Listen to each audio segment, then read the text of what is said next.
سیدنا ابو بکر صدیق رضی الله تعالی عنہ حیات الصحابه یو خبر لیکل ډیر خستا وی چې اورس پکور کې ناستو عبادت یو کو او ډیر یو اجړل خپل اهل خانه ورته وی ابو بکر صدیق رضی الله تعالی عنہ ته فرمایي څه لژاړي دا دومره دعاګانې او ژړاګانې وی چې دورته فرمایل چې ما سره ډیر مال دی کاش چې دا مال پیغمبر علیه الصلاۃ والسلام استعمال کړی وای هغه په کار راوستلی وای ټول یې زما مال ختم کړی وای چې اهل خانه ورته ووی چې خو ویې سوله ورې کوله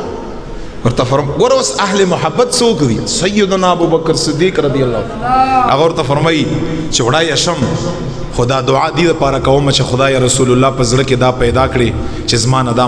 مال واخلي او خدای استعمال یې کوي یا الله رسول الله په زړه کې دا تمنا پیدا کړي چې زما دا مال ما نه واخلي او استعمال یې کړه دا دعا کړه اهل خانه ورته فرمایي ته ولويسه ورته فرمایي چې زه ولويسم نو دا ډیره بد خبره ده او بد خبره ولې ده زبی ورکوم زما لاس ببری رسول الله بی اخلی رسول الله لاس بلان دی دا خبر زنشم برداشت خود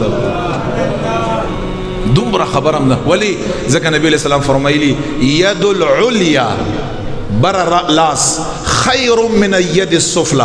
بر لاس دا د لاندې لاس نه ډیر بهتر دی بر لاس نه څه مراد دی ورکون کې لاس دا ډیر بهتر دی د اخیشتون کې لاس چې رسول الله مبارک له مال ورکوم اسما لاس ببرش نبی علیہ السلام لاس بلاندې شي او دا څه مناسب نه ګڼم نو دعا کړم چې ربا دا هغه په زړه کې زما د مال فکر واچي چې مانی اوغاړي او زه ټول مال پر رسول الله مبارک باندې قربان ځکه نبی علیہ السلام څه فرمایل چې کوم یو انسان په اعتبار د مال سره سفر سره حضر سره زیاته فائدہ مال را کړی اے صحابو اب صحابو کې سیدنا ابو بکر صدیق رضی الله